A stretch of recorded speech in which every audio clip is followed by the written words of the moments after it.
Hello, my diamonds and my Teletubbies. Remember when I told you all throughout my social media, if you're going to trust anything, trust your Bible. Isaiah chapter 4, verse 1 very clearly shows how you're going to have women so desperate for a man that they don't care about sharing a man. 7 women for one man, just for his last name. Let me share this with you. This is Nino, and listen to this. It just proves that the Bible, yes, is so trustworthy. Polyamorous. You are in a polyamorous relationship with 3 women. Yes. How does this work with 3 women? After my very public, very ugly divorce, I made the decision that I was never going to tell another lie to a woman ever again in life. All right. I like it. I own the things that I did in that marriage to mess it up. I own it completely, and I decided I didn't want to be the reason that anybody ever felt like that ever again. So I went to, one of the women, one of the 3 I've been with a little longer than the other one. So I basically went to her and said, listen, I rock with you, I love you, but I have to be honest with you, it's not just you. I would love for you to meet these other women, and if we can figure out a way to do something together, cool. If not, that's cool too. I let her decide. I let them choose. Everybody chose to stick around. Okay. And so now it's just a matter of, so I think the main understanding is I'm not in 3 relationships. I'm in 1 relationship with 3 people. 1 relationship Yes. with 3 people. Yes, and So- we figure out ways to make everything work. Of course, everybody gets their individual time, but group time is just as important as individual time. Somebody asked me a question about Valentine's Day coming up. Yeah, and so how do that you do works. with Valentine's Day? So, mind you, these are 3 different women, 3 different personalities. I can't do blanket stuff like red roses for everybody. I don't even like red roses. I can't do that. So I have to make sure that I get a gift for each of them that matches who they are. But then as far as like where we go and what we do, that we decide together. We go to 1 restaurant, so we go to 1 concert or whatever it is that we're doing, and then everybody gets their individual gift and everybody's happy. So, but does that require, because it's 3 women, that seems like a lot of work. So it seems like more work than with 1. I've never been afraid of hard work. Never ever.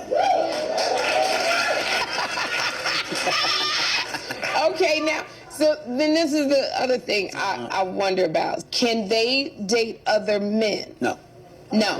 And no is why? No is because, okay, so here's the thing. I've made no request for exclusivity of any of these women. I've never said, if it ain't me, it ain't nothing. I've never said that. I didn't ask for them to be with me. They said they want to be with me. Okay, they gave me their exclusivity, meaning if you gave it to me, it's mine.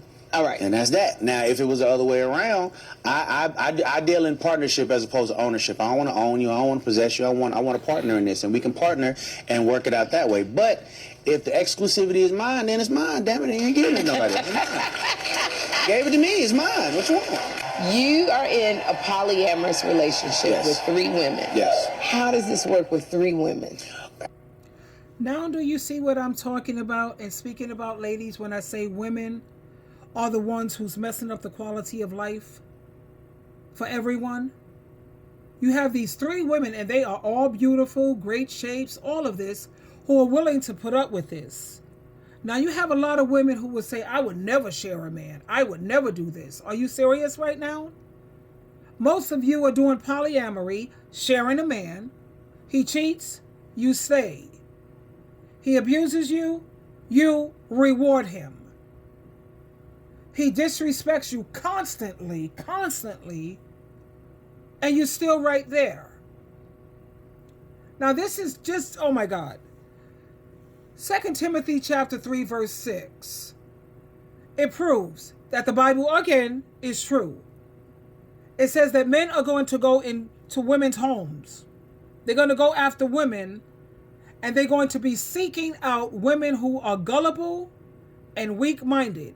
Please, don't take my word for it. Get your Bible and make sure to read it from different translations, because the Bible it already prophesied. It already foretold these things. Isaiah chapter 4, verse 1, 7 women for 1 man. That's why I told you I got out of the game. I'm not going to sit up here and play a game that's stacked against you where you'll never win. And don't act like you're not sharing a man, because yes, you are. I was listening to a 304, and she was saying, I'm going to share that video with you too. Majority of her clients, I think like 70%, she was a 304 when she was like 15, and these men had no problem laying up with these 15-year-old little girls. And then when you look at soft white underbelly, when they were interviewing the 304s, 75% of their clients is with married men or men who are in relationships. Now that's dangerous. But you see how women have become so desperate just to say, I have a man. And people say, well, Nino, he has a lot of money, so they don't mind signing up. But let me tell you something. Anytime a woman has those type of morals, you can't trust nobody like that. What makes him think that she's not sleeping around with someone else? And then here we go, passing back and forth STDs, STIs, back and forth to each other. Nobody knows who gave who what. When I say STIs, I'm talking about sexually transmitted demons.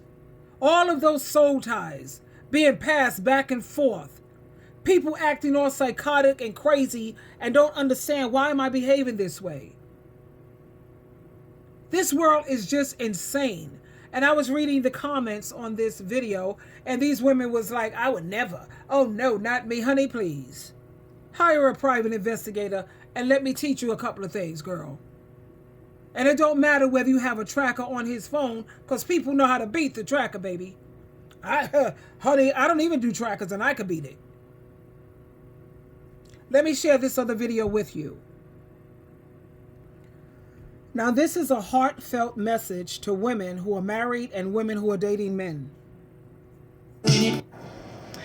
I want married women to listen to me very closely, because I'm saying this with all the love in my heart.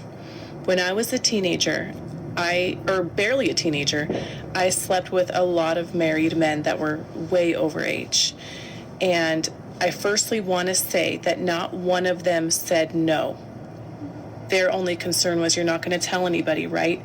And these were affluent men. These were church-going men. These were men with great jobs. And these were men with great wives. I didn't know any better at the time, and I'm not ashamed of it, because, like I said, I was a child and there was reasons I was doing this, and I didn't know better.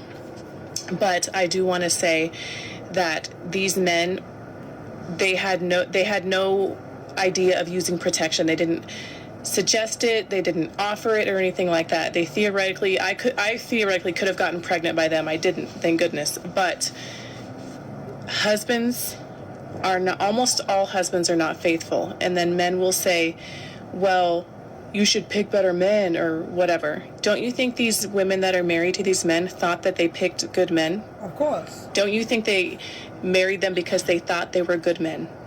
It's always the men that say not all men are always the ones you don't want to trust, because somebody doesn't need to tell you who they are. They don't need to advertise themselves. When men say not all men, it's a defense mechanism, because they don't know what to say when a woman is being brutally honest, because men know who men are. This is why they wouldn't want to leave their daughter in a room with a bunch of grown men. They know what will likely occur. They know who men are. Their ego can't handle if a woman tells them that. Okay?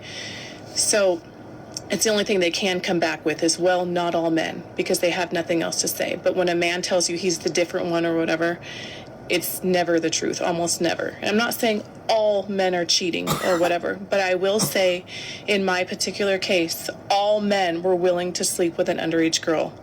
All men eagerly took the opportunity, okay? All of them. And I think this is very apparent what men desire. You can look at when newly turned 18-year-olds or 19-year-olds join OnlyFans, they make millions in one day. Yep. Because that's what most men desire.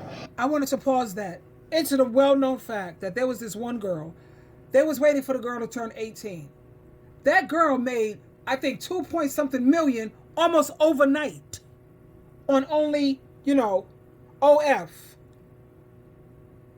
These women are becoming millionaires within, 6 to 12 months on OF. And who's causing this? It's the men, baby. When men are in groups with their friends, they're all looking at the teenage girls. All of them. I'm not saying all men are going to go for it, but they're certainly at least thinking about it. There's, of course, a spectrum of the risks they will take and stuff like that and how far they will go, but they're all looking at these girls. And also, I want to say, all married men are only as faithful as their options. Okay, if a man hasn't cheated yet, in most cases, it's because the safest option to where it won't ruin his comfortable life hasn't come along. It's basically just about the right opportunities. So no, they're not like running around rampant usually, but it's just all about the opportunity. Dating apps have made this much easier for men to access women that they ordinarily wouldn't be able to access from the comfort of their own home while they're sitting there on the couch next to you or whatever, or you're busy with the kids and stuff like that, okay? So that's one issue. That's why the STD rates are through the roof. When they are cheating on you, they're almost never using protection. I promise you they're not, okay? And I just think... Trust me on that one, she's not lying, because when I listen to the interviews with the 304s on Soft White Underbelly, 9 times out of 10, especially when it comes to fellatio, they don't use no condom. They honestly believe that you can't contract anything from fellatio. How ridiculously insane is that? It's hard to describe it. I'm just angry for women because they deserve more. I've never gotten married because I'm terrified of the things that I've seen before I was even 18 years old. I've seen the realities of most marriages, and most don't really sit outside of this reality. There are exceptions, there are good marriages, and there are good men. I've known some, but it's few and far between. Most women are not married to good men. Most women are married to men because that's who was available. That's who took them. That's who listened to the words that he said to her. That's who he was able to con or play into marrying him, because marriage for men is, it boosts them up in society. Okay, and they know this. It gets them more respect. It's somebody to raise their kids, and it's securing a vagina in the house. That's pretty much number one for a lot of cases, okay? I just want women to get more and have more, okay? But women are fed the fairy tale, and they're delivered a nightmare, whether they even realize it or not. And it's so heartbreaking. Like, seeing other people's marriages is what traumatized me for marriage, okay? Because it's just the fact if your husband has a job and he's working around women, he's at least having an emotional affair at the very least. And most of these men are just making, like, a lot of men are just making average money. He doesn't even have the money to give most of these wives, who are for the most part, very good to them, because I know not all women are good and not all men are bad. But most of these wives, I would say, are good. And they're just, doing everything for this husband, doing everything for the kids, and he's taking every opportunity he can get to get attention outside the household and stuff like that for usually a very average income. He can't even provide her with a nice lifestyle, and he's cheating on her. You know what I'm saying? So just be careful. It's terrifying. I'm terrified to get married, because not only because of the cheating, but because of the STD rates, and because these men are not using protection, and because most of the people on the dating websites, most of the men are married. It's a mess out there, and women are just being totally ripped off, because, like I said, men know what to say to women. They know how to feed women the fairy tale. Men get married for logistical reasons. Women get married for their fairy tale. Men get married for their own, purposes and advantages. And women get married because they think that they met a good man and he's going to take care of her. And men get married so that they can have free labor. They fall in love with your hands, not your heart. They fall in love with the fact that you are a mammy. Stop saying these men want a mother. You don't have smecks with your mother. So the proper terminology is a mammy, a house slave, free labor, somebody who's going to be their caretaker. And they have that all set up in the house. Hurry up and marry her. I got that part set up. Okay, now it's time for me to get my mistress, my side piece. And women are so in the dark. she's going to live a beautiful life and stuff like that. But in reality, it's not really what's happening. There's men out here doing egregious things, okay? And like I said, when I did all of this, I was underage, okay? It was illegal. And but seeing that, I'm happy I did it in a way, because it gave me a clear view of the picture that a lot of people don't have. A lot of people are naive to what's really going on out into this world, because they only know what's in their little box, especially if they got married really young. And I really appreciated this beautiful lady bringing this to women's attention, because as a married person, you're not going to be wearing condoms or protecting yourself. That's the last thing you think to do. And you have more and more married women and women who are in relationships that they thought they were safe, and they are contracting so many more of these diseases. Half of the women don't even go and get checked properly. They feel, I'm married, I'm in a relationship, I'm safe. Child, please think again. You have a lot of these men who take vacation days, don't tell the wife about it. He leaves home exactly like he's going to work. He's going straight to his mistress, honey, to spend the whole day. He gets back home at the right hour, and you're none the wiser. The same thing they do when they say they're going to the store. They get downstairs in the car, call the 304, what you doing? Yeah, I'm heading over real quick. She needs her cigarette money, her drug money, and her liquor money, so she agrees. He gets over there, they jump in the back seat, bam, bam, bam, drives back home with the stuff from the store. The wife is none the wiser. This is why I say, look, Isaiah chapter 54, verse 5, Jesus Christ says, I am your real husband. And when you know that you're one of the best, you will never settle for less. Twinkle, twinkle, twinkle.